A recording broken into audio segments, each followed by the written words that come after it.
அனைவருக்கும் தினம் ஒரு தகவல் சார்பாக இனிய வணக்கங்கள். இன்றைக்கி நம்ம பார்க்க போகிற பதிவு இன்று செவ்வாய்க்கிழமையோடு வந்திருக்கக்கூடிய சங்கடஹர சதுர்த்தி. விநாயகருக்கு ரொம்ப ஒரு உகந்த நாள் எதுன்னு கேட்டிங்கன்னா சதுர்த்தி திதி தான். இதில் வரக்கூடிய தேய்பிரை சதுர்த்தியை தான் நம்ம சங்கடஹர சதுர்த்தின்னு சொல்கிறோம். இந்த கார்த்திகை மாதத்தில் வரக்கூடிய சங்கடஹர சதுர்த்தி, அதுவும் இன்றைக்கி செவ்வாய்க்கிழமையோடு வந்திருக்கிறது அதுவும் திருவாதிரை நட்சத்திரம் இணைந்து வருது.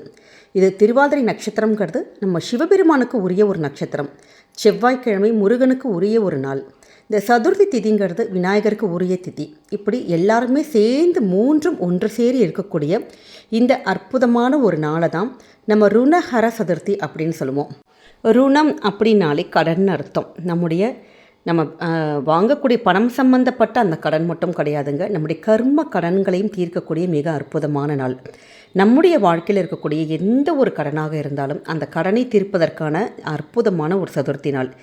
இந்த நாளில் நம்முடைய பிள்ளையார்கிட்ட செய்ய போகின்ற ஒரு சூக்ஷ்மமான வழிபாடு முறைகள், அதே மாதிரி பொன் பொருள் சேர்வதற்கான மிக சக்தி வாய்ந்த ஒரு எளிய ஒரு வழிபாடு, யாராக இருந்தாலும் செய்யக்கூடிய மிக அற்புதமான ஒரு பரிகாரம் இன்றைக்கி இந்த பதிவில் தெரிஞ்சுக்க போகிறோம். பதிவுக்குள்ளே போகிறதுக்கு முன்னாடி நம்முடைய சேனலை சப்ஸ்கிரைப் பண்ணாமல் பார்த்துட்ருக்கோங்க, கண்டிப்பாக சப்ஸ்கிரைப் பண்ணிக்கோங்க. அப்போ தான் எங்களுடைய எல்லா நல்ல பதிவுகளுமே உங்களுக்கு உடனுக்குடனே வரும். இப்போ பதிவை பார்க்கலாம். பிள்ளையாருடைய வழிபாடுகள் எப்பயுமே ரொம்ப எளிமையாக இருக்குங்க. நம்ம பிள்ளையாரை நம்பி எந்த ஒரு விஷயம் நம்ம ஆரம்பித்தாலும் சரி, நமக்கு ஒரு காரிய வெற்றிகள் நடக்கணும் அப்படின்னு நம்ம நினச்சி நம்ம எந்த இடத்துல நீங்கள் நிற்கிறீங்களோ அந்த இடத்துல நீங்கள் வேண்டிக்கிட்டாலே போதும், பிள்ளையார் உங்களுக்கு அந்த க்ஷணமே உங்களுக்கு டக்குன்னு உங்களுக்கு எந்த விஷயம் நடக்கணுமோ அந்த விஷயத்தை செஞ்சு கொடுத்துருவார். ஏன்னா அப்படிப்பட்ட மிக சக்தி வாய்ந்த கணபதி வழிபாடு.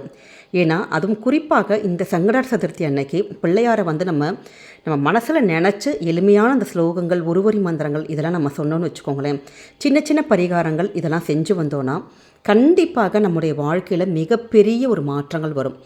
இன்றைய நாளில் நீங்கள் பிள்ளையார்கிட்ட எந்த ஒரு வேண்டுதல்கள் வச்சாலும் அது உடனுக்குடனே நடக்குங்கிறது ஒரு ஐதீகமாகவே இருக்குது.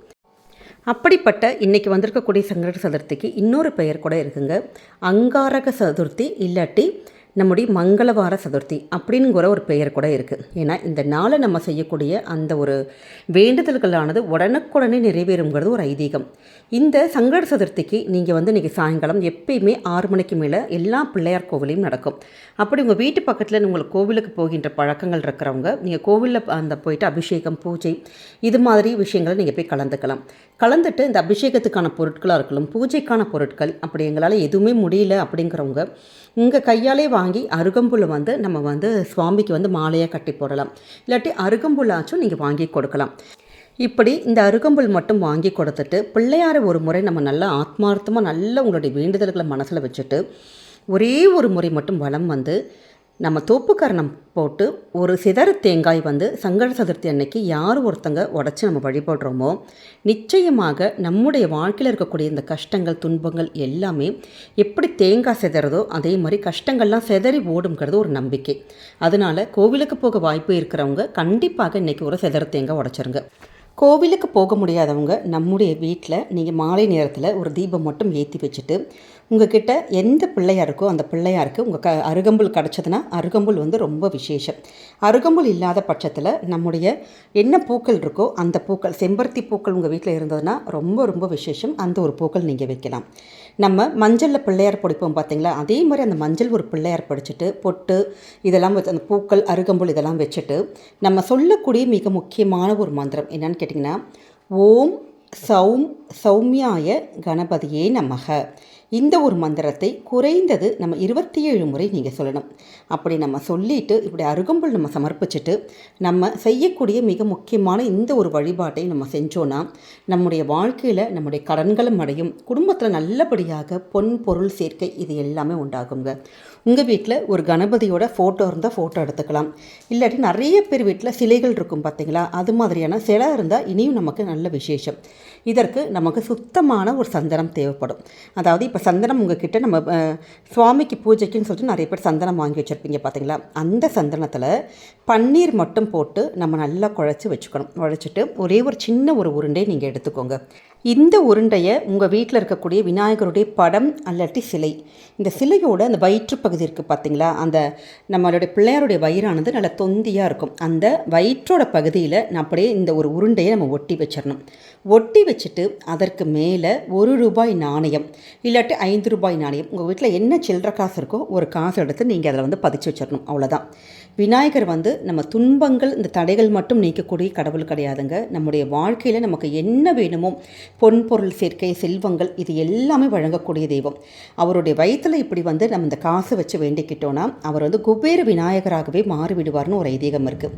அதற்கப்புறம் உங்கள் அந்த பிள்ளையாரோட சிலை முன்னாடி நின்றுட்டு உங்கள்கிட்ட என்ன ஒரு வேண்டுதல், உங்களுடைய வாழ்க்கையில் ஏதாவது ஒரு விஷயங்கள் நமக்கு நடக்கணும்னு ஒரு வேண்டுதல் இருக்கும் பார்த்தீங்களா.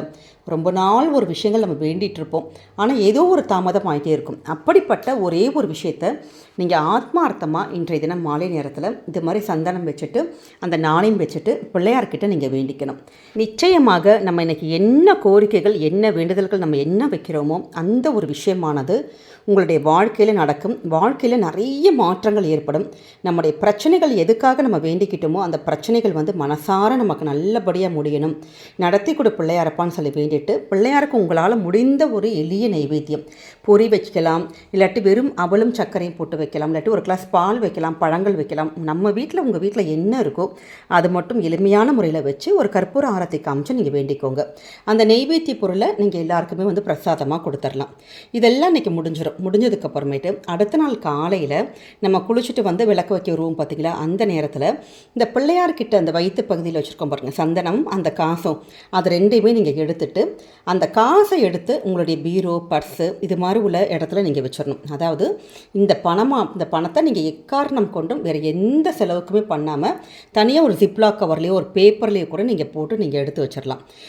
இந்த சந்தனத்தை நம்ம டெய்லி வந்து நம்ம ஒரு வெளியில் போகிறோம், ஒரு ஆஃபீஸ்க்கு போகிறோம், இல்லை குழந்தைங்கள ஒரு எக்ஸாமுக்கு போகிறாங்க, ஸ்கூலுக்கு போகிறாங்க, அப்படிங்கிறப்ப எந்த ஒரு விஷயத்துக்கு நம்ம வெளியில் போனாலுமே இந்த சந்தனத்தை நம்ம டெய்லி நெத்தியில் வைக்க வைக்க நம்ம எடுக்கக்கூடிய எல்லா காரியங்களிலும் கண்டிப்பாக வெற்றி கிடைக்குங்க. அதே மாதிரி இந்த பணம் வச்சுருக்கோம் பார்த்தீங்களா, அந்த ₹1 நாணயம் இல்லாட்டி ₹5 நாணயம், இந்த பணமானது நம்மளுடைய வீட்டில் இல்லை பர்ஸில் இருக்க நம்முடைய குடும்பத்துக்கு என்ன தேவையோ அந்த பணமானது சேர்ந்து கொண்டே இருக்கும். நம்முடைய பண தேவைகள் கண்டிப்பாக பூர்த்தியாகும். நமக்கு பண தேவைகள் பூர்த்தியானாலே போதும், நம்முடைய கடன்களானது நிச்சயமாக ஏதோ ஒரு வகையில் ஒவ்வொன்றாக அடைவதை நீங்களே கண்கூடாக பார்க்கலாம். இப்படி எளிய முறையில் இந்த சங்கடஹர சதுர்த்தியில் இது மாதிரியான சின்ன ஒரு பூஜைகள், அந்த ஒரு வரி மந்திரங்கள் செஞ்சு பாருங்கள். கண்டிப்பாக உங்களுடைய வாழ்க்கையில் நல்ல மாற்றங்கள் இருக்கும். நீங்கள் எடுக்கக்கூடிய எல்லா விஷயத்துலையும் உங்களுக்கு வெற்றி கிடைக்கும். இந்த ஒரு பதிவானது கண்டிப்பாக உங்களுக்கு பிடிச்சிருக்கும்னு நினைக்கிறோம். பிடிச்சிருந்த ஃப்ரெண்ட்ஸ் அண்ட் ஃபேமிலி மெம்பர்ஸ்க்கு ஷேர் பண்ணுங்கள், அவங்களும் இதை பார்த்து பயன்பெறட்டும். நம்முடைய சேனலை சப்ஸ்கிரைப் பண்ணாமல் பார்த்துட்ருக்கவங்க கண்டிப்பாக சப்ஸ்கிரைப் பண்ணி உங்களுடைய ஆதரவுகள், சப்போர்ட்டுகள் எங்களுக்கு கொடுங்க. மீண்டும் வேறொரு நல்ல பதிவோடு உங்களை சந்திக்கிறோம். நன்றி, வணக்கம்.